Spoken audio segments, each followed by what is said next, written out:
Quality 8. What do you mean when you say divine truth results in a fearless existence? Well, because divine truth is God's truth, obviously it exposes anything that's false in the universe. Anything that is false creates fear. So every time we believe something that's false, we actually finish up having fear surrounding that particular thing. And that applies whether the thing is material in its nature, so it's a false belief about the universe itself, or whether it's spiritual in its nature, in other words, a false belief about our spiritual existence, or whether it's emotional in its nature, a false belief about our emotions. So all of these false beliefs create fear, and divine truth exposes fear. In other words, it reduces fear. In fact, once we understand all of God's truths on any subject, we have no fear at all left on that particular subject. In addition, once we get rid of fear, when we become at one with God, we've gotten rid of fear. Once we get rid of fear, we are open to accepting new truth without fear being the primary influence upon our acceptance of new truth. In other words, we are now no longer preventing the absorption of the truth of the universe from entering us. When we're afraid, we're always trying to prevent or resist the absorption of truth. Whereas when we have no fear at all anymore, we no longer prevent the absorption of new truth. We're no longer afraid of change. We're no longer afraid of having to accept a new belief that is contrary to our old belief. So we no longer hold on to fear-based beliefs, but we also, because divine truth results in a fearless existence, we no longer prevent the absorption of new truths through our fear. So that's one of the primary effects of divine truth. And it's one of the qualities of divine truth. So if we sort of had a look at that, how that would look like in terms of general actions, we would see that if we truly understood something as God understands it, we would no longer have any fear associated with the subject. We would only have the truth on the subject, and so therefore we would know everything we need to know about it. Now, if we give an example, when flight was first considered by humankind, they had a lot of fear associated with flight. You could fall from a great height and therefore die, and there was no seeming ways of protecting oneself from fall, and so therefore there was no seeming protection against the fall. And because we had all of these fears associated with it, we were also very resistive to discovering new facts about flight. Once mankind started to get over these fears, or we had a few brave people on the planet who were willing to try to find out new truth even though they had that fear, what eventually happened was that we discovered the laws about flight, which are now called the laws of aerodynamics, or laws that control the ability to have heavier than air flight. Once those laws were discovered, there was less fear. And once those laws were engaged in a way that we knew that they worked in a certain manner, then there is very little to no fear at all. So if you look at what we do now, the majority of us, particularly in the Western world, fly overseas or inside of our countries all the time without giving any consideration to it aside from jumping in a bus. It's just a bus that flies. And we don't have any worry about falling to the earth, have very little concern about it happening because we have a lot of confidence in the law. And we have the right to have a lot of confidence in the law because as long as we engage the law in a perfect manner, we will be completely safe. And so this is an example how divine truth results in a more fearless existence. So when we first begin the discovery of flight, there was a lot of fear associated with it and only a few brave people would engage it. Now that we know most of the laws involved with flight, with heavier than air transportation, we now engage the laws almost on a daily basis without any fear at all. And that's an example how divine truth results in a fearless existence. That's a physical example. If we look at an example regarding our spiritual existence, if there is a spiritual teaching that results in more fear internally, then it means that it can't be divine truth, because divine truth would result in a less fearless existence from a spiritual perspective.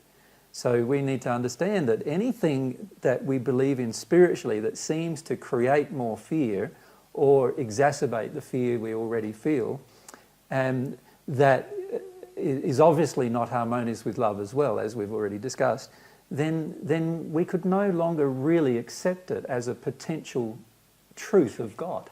Yeah. It might be mankind's ideas of what actually occurs, but it wouldn't be a potential truth of God, while there's so much fear associated with it. I think that's a really interesting point, because we often, like common society, often associates God with fear.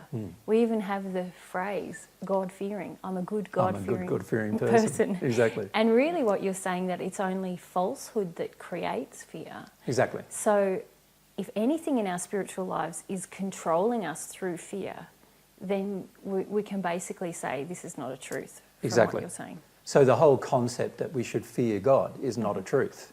God does not want us to fear God. God wants to be able to have a love-based relationship, and fear and love are actual, almost like opposites. They cannot exist in the same space at the same time. When we're afraid of something, we certainly cannot love it. Yeah. And so if we are afraid of God, then we certainly cannot love God, and certainly would also block the reception of God's love into our own soul as well, as a result of our fear of God. In addition, the fear is not based on truth, so God's love cannot flow into us while we have an untruth in us, or a belief that's untrue in us about God herself. Yeah. To have the love flow, we must release the fear-based position, and by experiencing it and releasing it, so that we get to the truth-based position, which is there is no fear in love. And so therefore there is no fear of God as a result. So any teaching that causes us to believe that we should fear God is already out of harmony with God's truth, God, the reality of God's nature. In addition, we can see that there are many false beliefs on the planet spiritually, from a religious perspective, that are completely out of harmony with divine truth if you just examine them from the point of view of fear. Yep. So the whole hellfire torment teaching doctrine that exists in Christianity and in other religious faiths is, while it sounds good, or it sounds like the wicked will be punished in a certain way, and that might sound good to somebody who thinks they're righteous, the reality is it's a fear-based perception of the universe, and therefore it cannot be the reality of the universe. It has to be related to a false belief, because divine truth results in a fearless existence. Once we know the truth about the entire spiritual existence, including the spiritual dimensions, we wouldn't be worried about a hellfire in which we could be tormented forever and ever and ever without any let up. The same goes with the belief that there is some kind of deviant mastermind of the universe, a Satan, the devil, if you want to call it.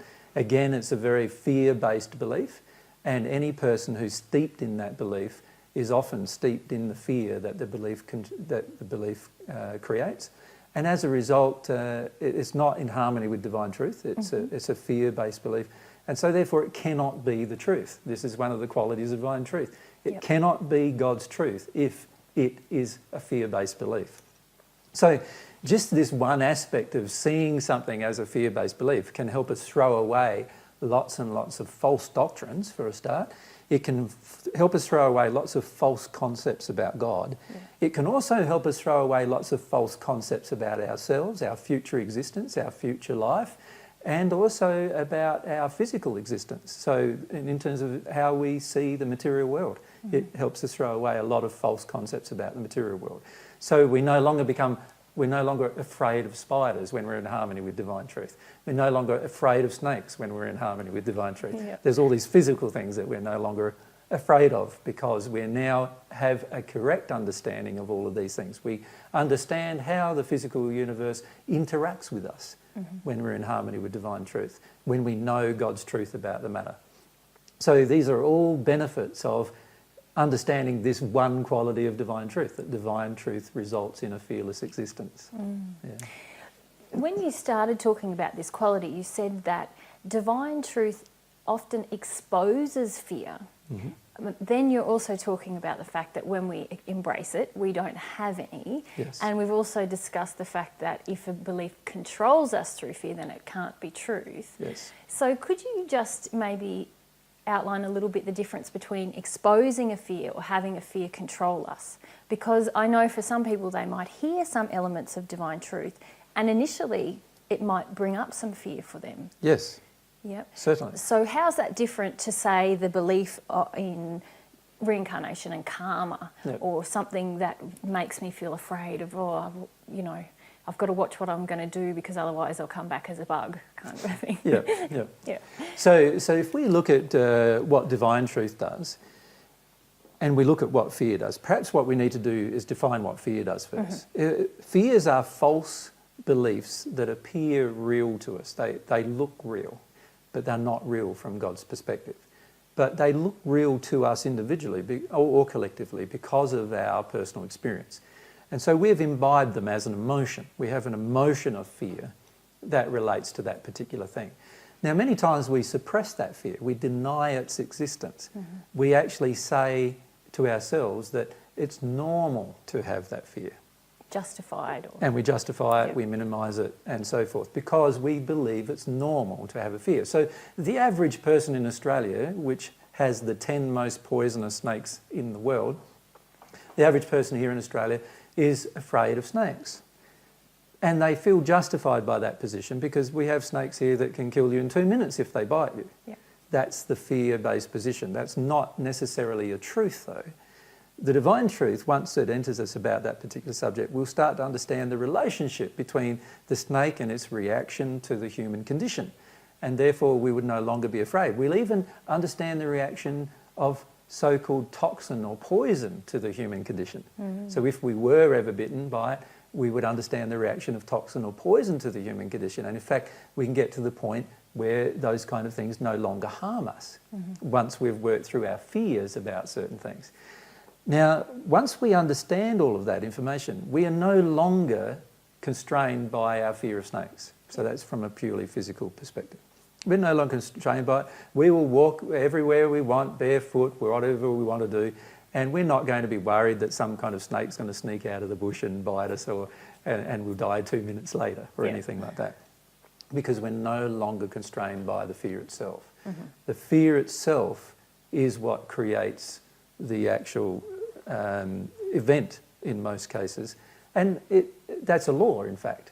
Fear has to create events in order to trigger itself, in order to cause the release of fear within ourselves. So once we understand that particular law from a physical perspective, we would no longer, from an emotional feeling perspective, so this has to be an emotional process, it can't be a physical one. From an emotional perspective, we'd no longer be afraid of snakes. If a snake all of a sudden crawled over us, we wouldn't jump up and down and scream and do all the things that we might normally do. Or what happens a lot here in Australia is the man runs out with a spade or an axe or something trying to chop its head off, and so forth, in order to protect his family or whatever. Now, those kind of events wouldn't happen anymore once we have a complete understanding of God's truth on the matter. God doesn't get afraid of any of God's creations, and if we're at one with God and at one with God in truth, we would no longer be afraid of any of God's creations either. Yeah. So that's how it affects us from a physical perspective. Yeah. From an emotional perspective, it should affect us as well. Fear is false emotions appearing real. In other words, things that we feel we should feel that are actually got no semblance to reality. So, for example, most people on earth are afraid of dying. Now, every one of us is faced with death at some point in our future. It's a normal occurrence of human life, and if we knew the full truth about death, none of us would be afraid of dying. We wouldn't feel the emotion of fear about dying. However, because we do not know all of God's truth about the matter, we become afraid of death. We become afraid of dying. And it controls us. And it controls our choices, decisions, and many other things in our life. And in fact, it is the trigger for many wars even. Yeah. The fact that one group of people is afraid of dying is a trigger for many wars. The attack and also the defence of a country, for example, is often triggered by this fear of death and what's going to happen when we die. The feeling of a loss of life and the feeling of a loss of what we want to enjoy. Now, if we were completely in harmony with divine truth, and divine truth encourages a fearless existence, we would not be afraid of dying. because we would know all the truth about death. It's not that we're trying to no longer be afraid of death. It's because we know the truth about death that we're no longer afraid. And we don't just know it in our mind, as a lot of people claim to, but they are still very afraid. You know it in your feelings, you know it in your emotions, so you know it in your heart. That's why you're not afraid anymore about death. Let's look at it from a spiritual perspective. Now, so we've looked at it physically, emotionally. Let's look at it from a spiritual perspective. Yeah. From a spiritual perspective, and this, if we look at spirituality as mostly reflecting our relationship with God, then we would no longer be afraid of God, and we would no longer be afraid of God's laws. We'd no longer be afraid of God's universe. We'd have a strong desire to experience the universe and discover it, rather than stepping back from the universe and trying to maintain our own little safe place, rather than going out into the world. So when we become truly spiritually oriented from God's perspective, we no longer form clans or family systems or cultures or nations, because we believe we're all one with each other. So we're no longer guided by those particular things. We now have the same amount of love for a stranger as we do for someone, our own child even. And as a result, our actions change quite significantly. This is an indication that our spiritual beliefs are now coming into more harmony with divine truth. So divine truth means, or God's truth means, that we will not be afraid whenever we consider anything. Physically, scientifically, mathematically, spiritually, with music, art, science, or any of these other areas of investigation, we will no longer have fear in us once we are truly in harmony with divine truth. Or, if we still have fear within us, we will no longer be governed by the fear that's in us. We'll recognise the need to release it, and we'll recognise the fact that the fear exists because we have some false belief that exists on that particular subject, and not because it's true, not because it's real. Because from God's perspective, once we are in harmony with God's truth, we will no longer have any fear on any subject. So therefore, no fear is real after that point. So the interesting thing from what you're saying to me is that you're saying that often when we're out of harmony with God's truth, fear is dictating our existence. And then when we open ourselves to the fact that if fear is dictating our existence, then we don't know the truth, then we immediately have this, we can engage a process where we say, okay, what I'm believing in can't be true because it's allowing fear to control me. Not only that, what I believe can't be true because I'm afraid. Yes. And my belief isn't governed by my intellect. If I'm afraid emotionally, then it means my belief emotionally is very, very different to what I think it is. Does that make sense? Yes, it does. So it's very much aligned with the emotional experience of the individual, not the intellectual experience of the individual. Yes. So there's a lot of people who believe they don't have a fear in their mind, but you put them in the situation and bang, their fear is automatically present. What I'm suggesting is their fear will not be present in that situation anymore once they understand God's truth about it. And that's a process, you're saying. Yes. There's a process that we can go through where we say, okay, emotionally I'm still afraid, but I know that there's a false belief creating this fear. Yes. Otherwise I wouldn't be afraid. So I can now start to engage a process of desiring God's truth, and this might be how my fears are exposed and released. Yes. Great. And in fact, it's the only way by which your fears can be exposed and released. Yeah. As we'll find out, there's another quality of divine truth later that talks about emotion. And so that's involved in this particular understanding in terms of how you can correct the problem. But we must understand that fear is an emotion, it's a feeling, it's not something we're going to intellectually be able to avoid. Yeah. And when we're placed in situations, the instant we're in the situation, we will feel it unless there is a different belief in our soul that creates a different state within the individual. So the beautiful thing about this quality of divine truth is it's basically exposing to us all of our false beliefs, whether they are religious, scientific, physical, emotional, or spiritual. It exposes all of our false beliefs. Yes. Because once we understand that we wouldn't have fear if we understood the truth, God's truth on a certain subject, then we understand every time I feel the feeling of fear, or I deny the feeling of fear, I cannot be in harmony with God's truth on the subject. And this gives me the option now of being able to correct that problem rather than just live in it. See, most of us justify that position and live in it every single day, in fact. Yeah. And we see it happening all around us all the time. And even most people who still come to our seminars still justify the position of living in fear on a large variety of subjects. Absolutely. And this is an indication that this quality of divine truth is not understood at the soul level by them.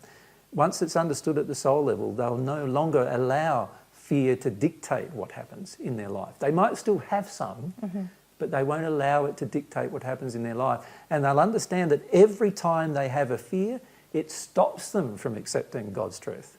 It stops them from understanding universal truth. Whether they think they know the universal truth or not, it is stopping them from emotionally feeling that universal truth as a presence in their life. Yeah, yeah. Great. So maybe we should move on to the second question, but there's just something that you had here in the notes which I thought was, and you touched on it briefly when you said that divine truth or accepting God's truth actually opens us to more truth. And something you've written here in the notes is that if a teaching prevents us seeking more truth, then that teaching is not in harmony with divine truth. Yes. So let's say we have a scientific principle that prevents us from examining more truth for some reason. Then that scientific principle could not be in harmony with God's truth. It's not scientific, in fact. Yes. It has to be based on some kind of emotional experience. If we have an emotional belief that stops us from examining or feeling more divine truth, then that's an indication that that emotional belief must be in error. It's got to be out of harmony with God's truth.